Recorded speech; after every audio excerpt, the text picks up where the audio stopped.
로마서 1장 17절 말씀이며 신약 240페이지입니다. 복음에는 하나님의 의가 나타나서 믿음으로 믿음에 이르게 하나니 기록된 바 오직 의인은 믿음으로 말미암아 살리라 함과 같으니라. 아멘.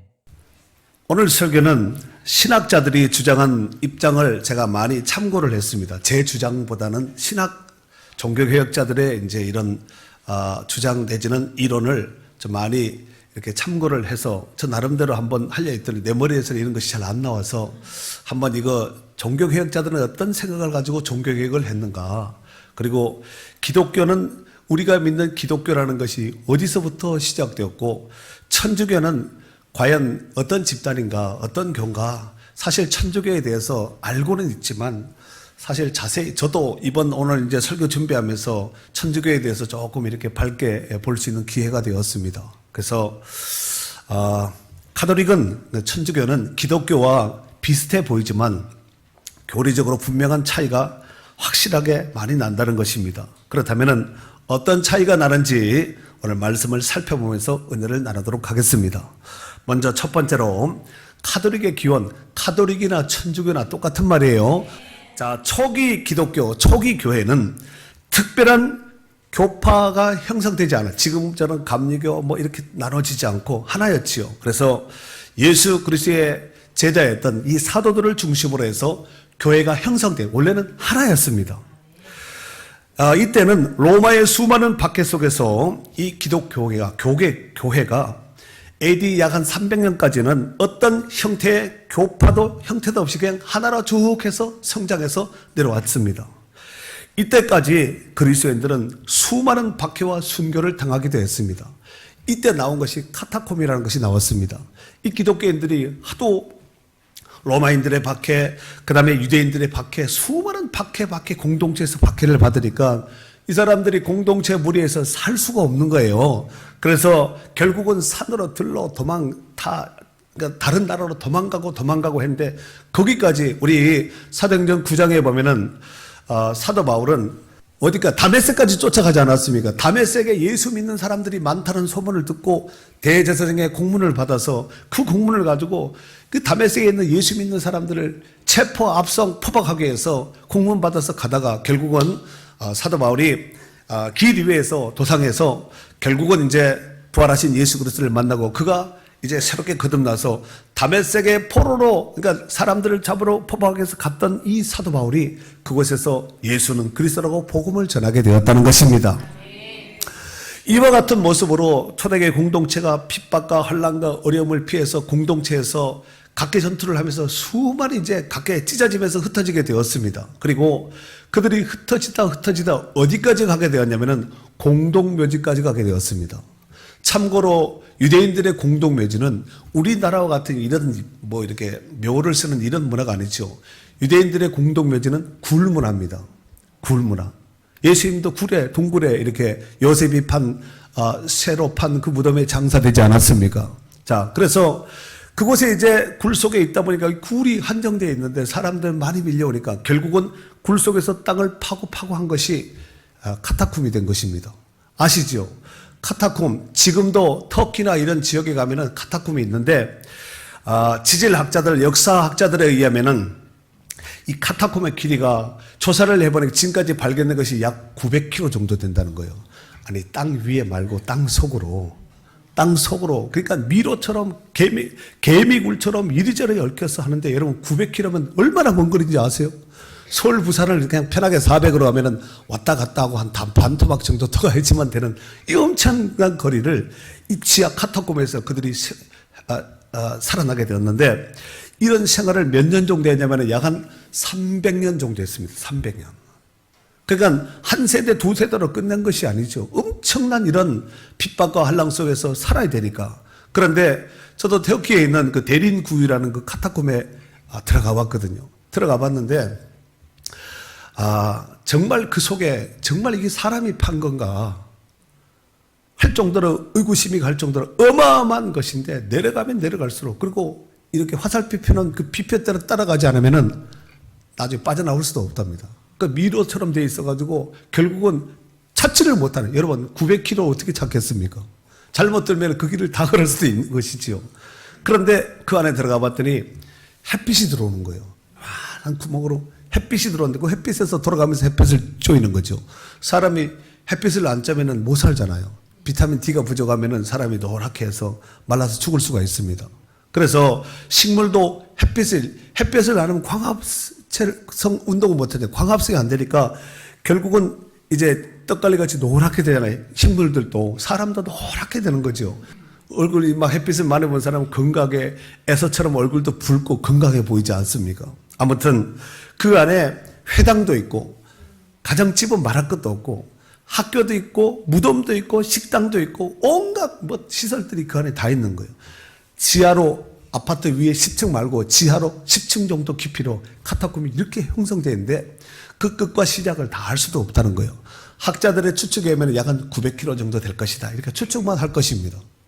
이런 생활을 얼마 정도 했냐면은 약 한 300년 정도 했다는 것입니다. 그런 와중에 갑작스러운 일이 발생하였습니다. 그것은 다름 아니라 로마의 황제였던 콘스탄틴 황제가 4세기경에 정확하게는 AD 313년이죠. 이때에 이 로마의 황제가 기독교로 개종을 했습니다. 그로 인하여서 수많은 로마인들이 기독교를 개종하였으나 개종 이전에 섬기던 이교도의 사상, 그들이 섬겼던 종교 이런 것이 있지 않았겠습니까? 이것을 잘라내고 버리고 기독교로 들어와야 되는데 그것을 그대로 가지고 들어온 것이에요. 그러니까 순수 기독교 복음에 다른 것이 들어와서 섞여버리면 물탄 복음이 되는 거예요. 사도 바울은 갈라디아서에 보면 그런 말을 하지요. 다른 복음은 없나니 혹 하늘로부터 온 천사라 할지라도 다른 복음을 전하면 저주를 받을지어다. 갈라디아 1장에 그렇게 고백하지 않았습니까? 여러분, 우리가 병원을 수술하다가 피가 모자란다고 피가 모자라네 물 섞어 이렇게 해서 할 수는 없잖아요. 그 복음에 물 타버리면 순수성을 잃어버리기 때문에 복음이 힘을 얻지를 못한다는 말씀입니다. 그래서 그러던 중에 378년에 세월이 또 흐른 거지요. 로마의 주교인 다마수스라는 사람이 이교도의 최고의 제사장직인 이교도 다른 종교를 믿는 최고의 수장 제사장 자리인 폰티펙스 맥시무스라는 이것은 최고위 사제급에 해당되는 그 자리입니다. 이 자리를 이 주교가 같이 겸직을 하게 되었습니다. 이해가 되시지요? 같이 겸직을 하게 됨으로써 기독교는 공식적으로 이교도와 함께 복음이 섞여버린 거예요. 그래서 드디어 590년에 초대 교황인 그레고리 1세가 즉위함으로써 천주교라는 종교가 드디어 탄생하게 되었습니다. 일명 영어로 말하면은 로만 카톨릭 처치라고 그러죠. 들어보시죠. 로마 교회라는 게 로마 교회, 로만 카톨릭 처치. 일반적으로 AD 313년 콘스탄틴 황제의 이 밀라노 칙령서부터 590년에 그레고리 1세의 등장까지를 니케아 시대라고 말을 하면 들어보셨죠? 니케아 시대라고 하는데 이 시기는 기독교가 이교도와 함께 혼합되어서 결국은 로마가 지배하고 있는 상태에서 종교가 혼합이 되니까 혼합 종교가 되어버린 거죠. 이때서부터. 그리고 590년서부터 그러니까 그레고리 1세 황제로부터 AD 그러니까 1517년 루터가 종교개혁을 일으켰던 1517년 요때까지를 중세시대라고 합니다. 590년에서 1517년까지를 중세시대라고 하는데 천주교 측에서 가장 그때가 번성했던 시기라고 말은 하지만 신앙적으로나 교리적으로는 가장 타락했던 시기였기 때문에 세계 역사에서 이 시대를 중세 암흑시대라고 말을 합니다. 이로 인해서 마르틴 루터가 1517년 부패되고 썩고 부패되고 타락된 이 종교를 개혁하기 위해서 종교개혁의 기초를 들었다는 것입니다. 두 번째로 그렇다면 종교개혁과 프로테스탄트, 우리가 지금 우리를 프로테스탄트라고 그러죠. 그러면 이것은 종교개혁은 어떻게 일어났고 프로테스탄트는 어떻게 해서 생겨난 용어인가 이 말씀을 드리도록 하겠습니다. 16세기 종교개혁은 당시 상황적으로 종교개혁을 할 수밖에 없는 사건들이 일어날 수밖에 없는 그 사건들이 일어났는데, 이를테면은 교황청이 완전히 썩고 부패했어요. 거기야말로 정말 썩은 부패의 온상이 되었지요. 왜 교황이 부패되었는지는 조금 이따 말씀을 드리겠습니다. 그 다음에 수도원의 금욕 생활과 스콜라 철학의 쇠퇴와 신비주의적인 대두, 신비주의가 판을 치게 된 거예요. 그리고 인쇄술이 발명하게 되었고, 신대륙이 발견하게 되었고, 히랍 성경이, 그러니까 성경이 히랍어로, 히랍 성경이 독일어로 막 번역이 된 거죠. 그러니까 옛날에는 이 성경을 사제들만 가지고 있었던 거예요. 그 사제들 지네들도 읽으면서 내용도 모르고 읽고 끝나버리는 거예요. 저처럼 설교하지 않고. 그리고 이때 자유주의 사상이 막 번져나가기 시작된 겁니다. 이것이 바로 종교개혁의 배경이 되었습니다. 천주교가 종교개혁이 일어나기 전, 즉 제2의 니케아 회의에서 화상을 승인했고, 이게 무슨 얘기냐면은 그림으로 그려놓은 이래 성화 성인들 그림 있죠. 이걸 막 숭배하는 거예요. 신처럼 경배하는 거지요. 또 소위 당시 말해서 이단들, 그러니까 당시 말하는 이단들은 누구냐면은 개혁교회 신자들입니다. 이런 사람들을 당연히 죽여야 된다. 화형시켜야 된다. 단두대로 목을 잘라버려야 된다. 우리가 만약에 그 시대에 살았으면 다 이런 사람들입니다. 목 잘리고 불태워지고 쫓겨나고 추방당하고 감금당하고 이렇게 될 수밖에 없다는 거죠. 그리고 프로렌스라는 회의가 있었는데, 이때에 교황권 지상주의와 연옥설을 교리를 합리화시켰습니다.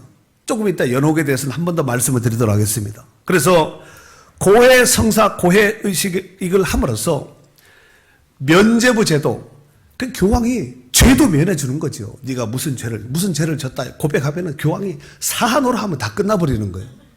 교황이 하나님인 거죠. 제가 언제 여러분을 사하노라 하고 죄를 사해 준 적이 있습니까? 저를 바라보면 답이 안 나옵니다. 예수님 바라봐야지.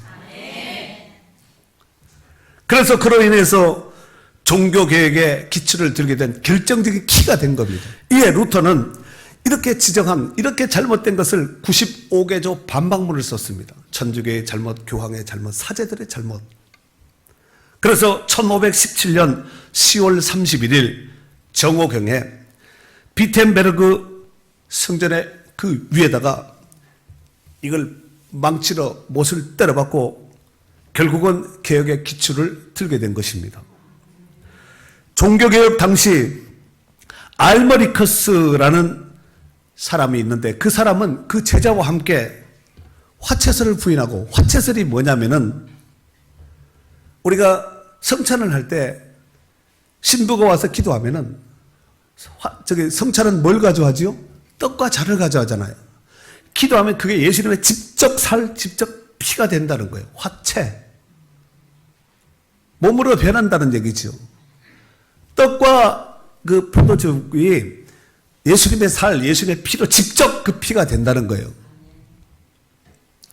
그리고 유물사상, 성현들이 썼던 성인들의 그림이나 기타 이런 용품들 있잖아요. 이런 것들을 다 신격화시킨 거예요. 이거 잘못됐습니다. 덤벼들다가 화양당했습니다. 종교개혁 이후 이 트렌트회에서는 모든 교리를 종전대로 지키게 했는데, 화채설, 그러니까 금방 말씀드렸죠. 떡과 잔이 사제가 기도하면 직접 살이 피가 된다. 화채설. 지금도 천주교는 그것을 인정하고 있습니다. 예수님이 기념하라 그랬죠. 언제 그거 내 피라, 이거 직접 내 피, 직접 내 살이라고 말씀하셨습니까? 나를 기념하라 그랬잖아요, 성경에. 그 다음에 연옥설, 성자 숭배설, 그 다음에 화상, 유물 숭배. 천주교는 지금도 이런 성화. 그래서 여러분 성지순례 가면은 성지순례 나름대로 여기가 성지라고 말할 수 있는 거의 모든 90% 이상은 다 천주교의 재산이에요. 우리가 지금 성지순례 가서 본 거 있잖아요. 다 천주교 겁니다. 이 천주교에서는 루터의 견해를 배격하여 그 사람과 그와 함께한 모든 자들을 항의하는 모든 사람들이라는 명칭을 붙여서 다 강제 추방시켜 버렸습니다. 죽이거나 추방시켜 버렸죠. 그 중세 시대 때에 이 종교로 인해서 단두대에 목이 잘리고 그 다음에 화형당하고 사자굴에 던져지고 막 이러면서 또 내지는 공동체에 쫓겨나는 이 유리방황하는 생활을 한 것이 그 역사가 어마어마합니다. 결과적으로 추방당한 그들은 별도의 모임을 가질 수밖에 없잖아요. 소그룹으로 이렇게 모임을 가질 수밖에 없지 않았겠습니까? 그로 인해서 그들이 모여서 성경을 연구하고 또 해석하고 예배하고 기도하며 이렇게 이제 점조직적으로 다 이제 흩어지게 된 것입니다. 이것을 일컬어서 항의자, 영어로는 프로테스탄트라는 이 용어가 바로 그때서부터 명칭이 붙여지게 된 것입니다. 이해가 되시죠? 프로테스탄트는 무슨 뜻이라고요? 항의자, 대항하는 자. 좀 편하게 이렇게 말씀을 드리면 덤벼든 자 이런 뜻을 가지고 있습니다. 뭐에 덤벼들었을까요? 카톨릭에 덤벼든 자. 이 용어는 카톨릭 교회가 반카톨릭 신자들에게 항의자라고 부르면서 그때부터 쓰여지게 된 겁니다. 그래서 우리는 프로테스탄트의 성도인 줄로 믿습니다. 자, 그렇다면 주요 교리를 보도록 하겠습니다. 천주교에서는 한국 교회 기독교인들이 약 한 3가지 정도로 생각을 하고 있는 거예요. 보편적으로 저도 생각을 해봐도 그런 것 같아요. 그런데 첫째로 천주교는 이단 내지는 기독교가 아니다 이렇게 생각을 하고 있습니다. 그렇게 생각하고 계시죠? 둘째로 천주교는 기독교와 많이 다르기 때문에 이단이라고까지는 할 수 없다. 다르기는 하지만 이단이는 않을 것이다. 이렇게 생각을 하고 있다는 일반 기독교인들이. 셋째로 천주교는 이단이 아니며 기독교와 형제지간이며 가정으로 보면은 큰 집이다. 이렇게 생각을 하고 있어요. 그렇게 생각하시는 분 있죠? 오늘 그 생각을 완전히 끝장을 내드리겠습니다. 아마 천주교에 대한 이런 것을 잘 모르는 사람 경우에는 이런 견해를 아마 많이 지지하리라고 생각됩니다. 그러나 보수 신앙에서 입장에서 본다면은 천주교는 이단 내지는 이교도로 보는 것이 정확히 맞습니다. 그리고 천주교 입장에서는 기독교인들, 프로테스탄트, 우리를 볼 때 이단으로 봅니다. 이단 내지는 이교도 똑같이 보는 거죠. 근데 우리는 그렇게 안 본다는 거예요. 큰 집인가 보다. 약간 교리가 다른가 보다. 이렇게 생각하고 있다는 것이지요. 여러분, 신천지나 기타 이런 이단들은 조심해, 금해야 돼. 이렇게 생각하는데 정말 문제 중에 문제가 천주교예요. 자, 그렇다면 천주교에 대한 교리적인 문제점을 간략하게 몇 가지를 제가 한번 지적을 해서 살펴보도록 하겠습니다. 자, 첫 번째로 천주교는 다른 신을 믿고 있습니다. 우리가 믿는 하나님이 아니라 다른 하나님을 믿고 있어요. 참고로 한번 일단 아까도 말씀을 드렸지만 갈라디아서 한번 1장을 한번 펴보고 말씀을 듣는 것이 더 은혜가 될 것 같아서 성령님께서 내 마음을 이렇게 주장하셔서 한번 펴보라고 하니까 한번 펴봅시다. 자, 갈라디아서 1장 6절서 9절까지 읽고 10절은 제가 혼자 읽을게요. 자, 6절에서 6, 7, 8, 9절까지 여러분들이 크게 읽으셔야 돼요. 그리스도의 은혜로 너희를 부르신 이를 이같이 속히 떠나 다른 복음을 따르는 것을 내가 이상하게 여기노라. 다른 복음은 없나니 다만 어떤 사람들이 너희를 교란하여 그 시대의 복음을 변하게 하려 함이라. 그러나 우리가 혹은 하늘로부터 온 천사라도 우리가 너희에게 전한 복음 외에 다른 복음을 전하면 저주를 받을지어다. 우리가 전에 말하였거니와 내가 지금 다시 말하노니 만일 누구든지 너희가 받은 것 외에 다른 복음을 전하면 저주를 받을지어다. 아멘. 여러분 성경에도 그렇게 기록되어 있습니까? 제가 10절을 한번 읽어볼게요. 이것은 저한테 해당되는 것 같아서 물론 여러분도 해당되지만 일단 제가 한번 10절을 한번 읽어보도록 하겠습니다. 이제 내가 사도 바울이에요. 이제 내가 사람들에게 좋게 하랴, 하나님께 좋게 하랴, 사람을 좋게 하랴, 하나님을 좋게 하랴, 사람들에게 기쁨을 구하랴. 내가 지금까지 사람들의 기쁨을 구하였다면 그리스도의 종이 아니니라 그랬어요. 그리스도의 종은 사람을 기쁘게 하면 안 됩니다. 하나님의 대리자로 대변자로 쓴 사람이 사람의 눈높이나 맞추고 사람이나 이렇게 코드에 맞추면 그 그리스도의 종이 자기 실격이에요. 이런 전제하에서 천주교는 다른 신을 믿고 있다는 것입니다. 우리 기독교는 하나님을 믿고 있지요. 천주교는 하느님을 믿고 있습니다. 아이고, 하나님이나 하느님이나 발음 차이가 아니겠나. 국어사전에 의하면 하나님과 하느님은 엄연히 다르게 표기하고 있습니다. 이를테면 하나님은 우리가 믿는 유일신이신 여호와 하나님을 의미합니다. 무슨 신? 유일신, 오직 유자, 유일신 하나밖에 없다는 거죠. 하나님 몇 분이에요? 한 분이에요. 또 먹물 좀 먹었다고 하나님 세 분이에요. 이렇게 하면 안 되며 하나님 한 분이에요. 자, 그 다음에 하느님은 천주 하늘님에서 늘에서 이 늘에서 리을자가 탈락해서 하느님이 된 겁니다. 다시 말해서 범신론적 하나님을 얘기하는 거예요. 참고로 우리나라에서는 기독교가 들어오기 전에도 하느님을 믿고 있었습니다. 장독대에 올려놓고 천지신명이요 하고 하늘에 있는 하늘님이요.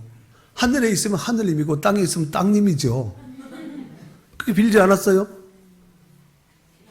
여러분 안 불었지만 여러분 그랬다는 얘기가 아니라 우리 윗대가 그렇게 다 살았거든요. 여러분 중에서 그런 사람이 있을 수도 있습니다. 가슴이 뜨끈하네. 괜찮아. 옛날에.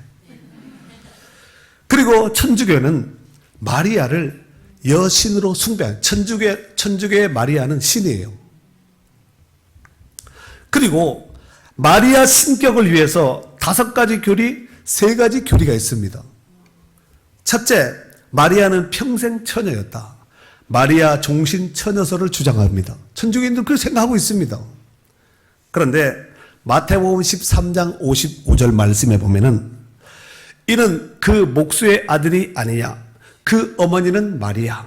그 형제들은 야고보, 요셉, 시몬, 유다라 하지 않느냐. 최소한 예수님의 형제는 4명 이상이었다는 것을 알 수가 있습니다. 성경이 이렇게 말하고 있잖아요. 둘째, 마리아는 하나님의 어머니라는 거예요. 그래서 마리아의 모성애를 주장합니다. 셋째, 마리아는 원죄에 물들지 않고 태어났다. 다시 말해서 마리아 무죄 잉태설을 주장합니다. 마리아는 죄가 없다는 거예요. 여러분, 성경은 마리아 죄 없다고 말한 적이 한 번도 없습니다. 성경은 이렇게 말하고 있죠. 모든 사람이 죄를 범하였으며 하나님의 영광이 이르지 못하였더니, 로마서에 그렇게 말하고 있지 않습니까? 의인은 없나니 한 사람도 없다 그랬습니다. 5번째로, 마리아는 죽은 후 부활 승천했다고 생각합니다. 그렇게 주장하고 있습니다. 그래서 마리아 부활 승천설을 주장합니다. 마리아는 예수님처럼 부활했다는 거예요. 부활에 승천했다는 거예요. 그리고 3가지 교리는 천주교는 마리아가 신으로 숭배하는 교리들은 이 외에도 첫 번째 3가지 중에 첫 번째, 마리아는 은총의 중재자라는 거예요. 하나님의 축복의 중재자라는 거예요. 그래서 마리아한테 갖다 들이비는 거야. 예수님은 천주교에 가면은 다 아기도 있어요. 마리아만 항상 품고 있고, 마리아는 크고 예수님 작고, 항상 이제 불쌍히 여기는 이런 모습을, 얼마나 이 조각들을 많이 만들어 놓았습니까? 그리고 둘째로 마리아는 기도의 중보자라는 거예요. 성경은 요한 1서 2장 1절에 보면은 이런 말씀이 있죠. 만일 우리가 죄를 범하면 하나님 앞에 대언자가 있으니, 하나님 앞에 누가 있다고요? 하나님 아버지 앞에 대언자가 있으니 의로우신 예수 그리스도라고 그랬습니다. 그리스도가 대언자입니다. 마리아는 대언자가 아닙니다. 셋째, 마리아는 구원의 어머니라. 그래서 마리아를 믿어야 된다는 거예요. 예수님이 그 정도 능력이 있다면 어머니는 얼마나 능력이 있겠냐 이렇게 생각하는 거예요. 이 사람이 생각을 하는 거예요. 자, 그 다음에 두 번째로 성경의 권위를 부인합니다. 우리 기독교에서는 성경은 하나님의 영감으로 기록된 하나님의 말씀으로 받습니다. 그래서 디모데후서 3장 16절에 보니까 모든 성경은 하나님의 감동으로 된 것으로서 교훈과 책망과 바르게 함과 의로 교육에 유익하다 그랬잖아요. 하나님의 감동을 받은 하나님의 사람이 성경을 기록한 거예요. 그런데 천주교는 그렇지 않고 천주교가 성경을 하나님 말씀으로 결정했기 때문에 하나님의 말씀이라는 거예요. 이 말은 지금이라도 천주교가 성경은 하나님 말씀 아닙니다 이렇게 결정한다면 성경은 하나님 말씀이 아니라는 결론입니다. 이는 천주교가 성경 위에 있다는 거예요. 이해가 되시지요? 셋째로 예수 그리스도의 구속을 부인합니다. 우리 기독교에서는 우리 모든 그리스도인들은 예수님께서 십자가에 못 박혀서 우리의 모든 죄를 대신하여 피 흘려 죽으심으로 우리의 죄를 완전히 해결하시고 우리를 죄에서 구속하신 겁니다. 그래서 또 다른 예수님이 또다시 와서 예수님 십자가 지고 이렇게 또 다른 제사가 필요가 없다는 거예요. 즉 예수 그리스도의 십자가의 제사는 완전하고도 또 영원한 구속을 이룬 십자가의 대속적인 죽음이거든요. 하지만 천주교에서는 미사 의식을 통하여서 예수 그리스도의 갈보리 십자가 제사를 지금도 계속해서 재현하고 있다고 말하고 있습니다. 이것은 곧 예수 그리스도의 십자가의 구속을 부인하는 거야. 그거 부인하는 지금도 해야 된다는 거죠. 지금도 계속해서 예배를 통해 미사를 통해서 하면은 지금도 그 십자가를 지금 재현하고 있는 거죠. 미사란 기독교의 예배, 우리 예배와 같은 것입니다. 미사, 예배인데 천주교의 미사는 성찬의 요소인 떡과 포도주를 사제가 집례하는 저 같은 이제 목사 사제가 기도함으로써 예수 그리스도의 살과 피로 직접 변하여서 신부가 예수 그리스도를 하나님께 제물로 바치는 의식이네. 하나님 앞에 바치는 거야. 떡과 잔을 가지고. 이것이 바로 십자가에서 예수 그리스도께서 드린 제사를 지금도 계속해서 재현하고 있다는 것입니다. 그래서 그들은 또 다른 제사를 계속해서 하고 있는 거예요. 우리는 더 이상 예수님의 십자가 더 이상 재현할 필요가 없습니다. 가끔씩 이제 고난주간 때 보면은 필리핀이나 막 이런 나라에서 어떤 용감한 믿음 좋은 사람이 예수님처럼 똑같이 십자가에서 진짜 박힙니다. 꽝꽝 박히 발도 박혀서 피 막 가시관도 막 쓰고 막 거의 예수님 수준으로 막 이렇게 십자가에 못 박게 이렇게 하거든요. 근데 그 사람은 안 죽잖아요. 내려와서 또 몸이 회복되면 몇 년 뒤다 또 박히거든요. 그런다고 예수님 되는 것이 아니고 우리 죄를 사할 수가 없습니다. 할렐루야. 네 번째로 인간을 신격화하고 있습니다. 천주교는 교황을 신격화하여 숭배하는데 대체로 한 세 가지 생각으로 신격화하고 있습니다. 첫째, 교황은 그리스도의 대리자로서 교회의 최고 통치자로 생각하고 있습니다. 여러분, 교회의 머리는 예수 그리스도입니다. 저도 아니고 여러분도 아니고 교회의 머리는 예수 그리스도입니다. 우리는 그 몸에 붙여진 지체입니다. 둘째로, 교황 무오설. 교황은 오류가 없다는 거예요. 잘못해도 교황은 잘못이 아니라는 거예요. 교황은 무슨 죄를 범해도 죄가 없다는 거예요. 교황 무오설을 주장하고 있습니다. 지금 현재 그러고 있다는 거예요, 천주교가. 셋째, 교황은 면제권이 있다는 거예요. 이를테면 사제권과 비슷하지만 죄에 대한 형벌까지도 면해줄 수 있는 권리가 있다는 거예요. 누가? 교황이. 그 교황 식구들은 죽지도 말아야 돼요. 교황 자신도 마찬가지지만 교황이라는 말은 파파, 아버지라는 뜻입니다. 따라서 천주교는 성례 의식 외에 하나님의 은혜나 구원받을 길이 없고 이 성례식은 신부에 의해서만 거행되기 때문에 결국 사제, 그 죄 용서와 그 외의 모든 은총이 오직 신부들의 중보를 통해서만이 얻어진다고 보고 있습니다. 따라서 신부들을 떠나서 구원은 있을 수가 없고 이는 곧 천주교 밖에서는 구원이 없다는 얘기입니다. 자, 그리고 다섯 번째, 믿음으로 구원받는 것을 부인하고 있습니다. 천주교는 행위, 즉 선행을 굉장히 강조하고 의지를 강조하지요. 기독교는 오직 믿음입니다. 즉 천주교는 자기네들의 공로를 의존하고 기독교는 주님의 은혜를 의존하여 구원받는다는 점이 서로 다르다는 것입니다. 천주교의 구원관은 간단히 요약하면 이렇습니다. 지금까지 했던 것들을 한번 정리 한번 해드릴게요. 첫째, 믿음으로만 구원받을 수 없다는 거예요. 믿음 플러스 행위 플러스 알파가 붙어야 된다는 것입니다.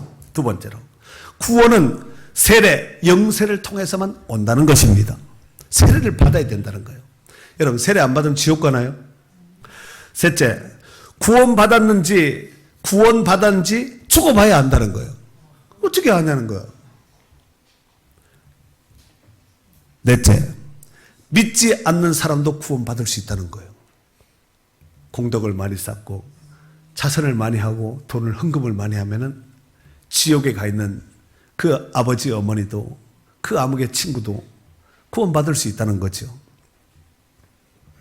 그리고 여섯 번째로, 천주교는 연옥설을 주장하고 있습니다. 아까 제가 연옥에 대해서 뒤에 가서 말씀드린다 그랬죠.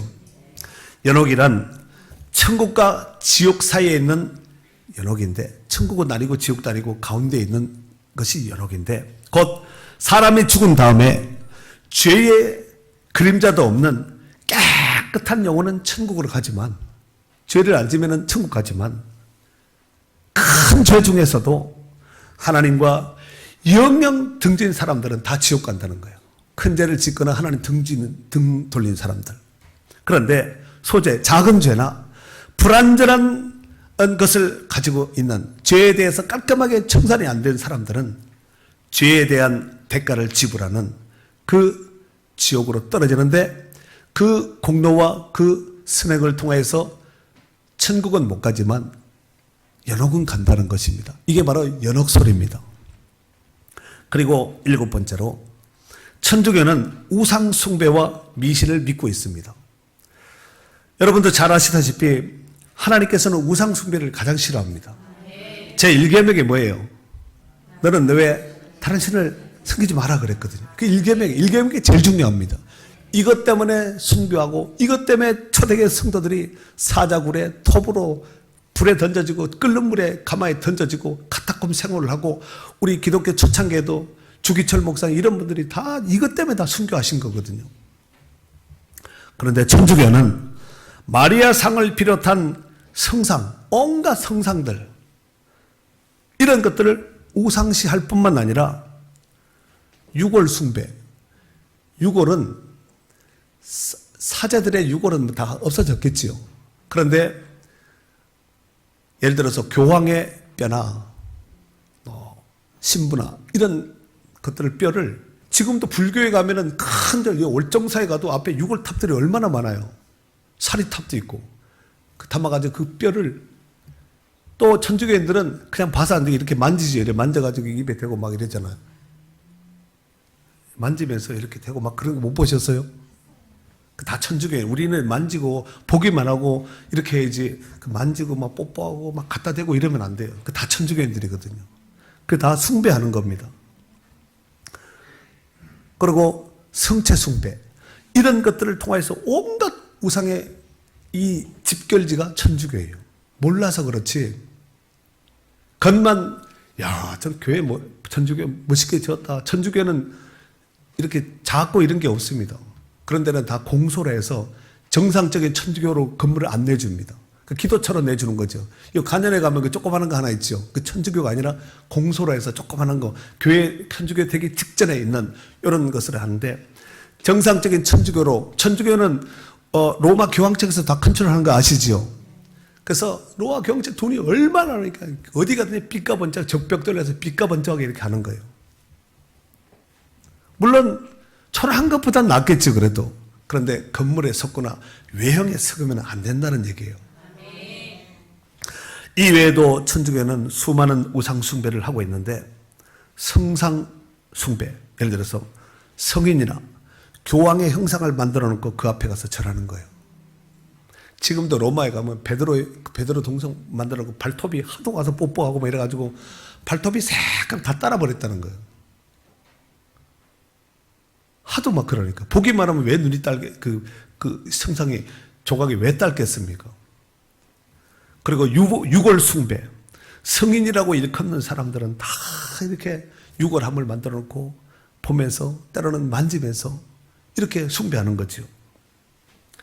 천사 숭배, 성체 숭배, 십자가 숭배. 여러분, 십자가는, 우리가 십자가를 믿는 종교가 아니에요.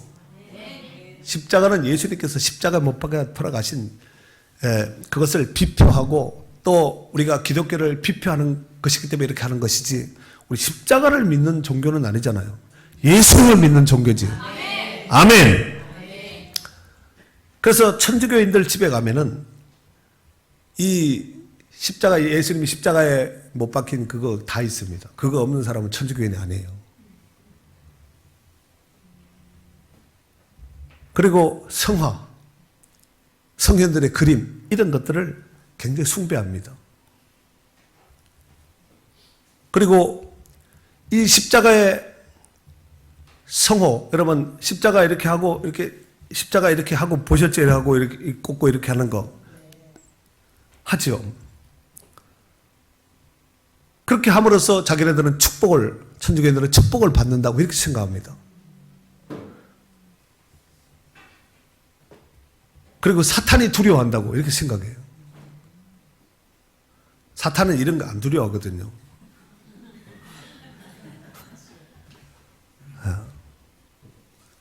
그리고 성수, 거룩한 물이란 뜻이죠.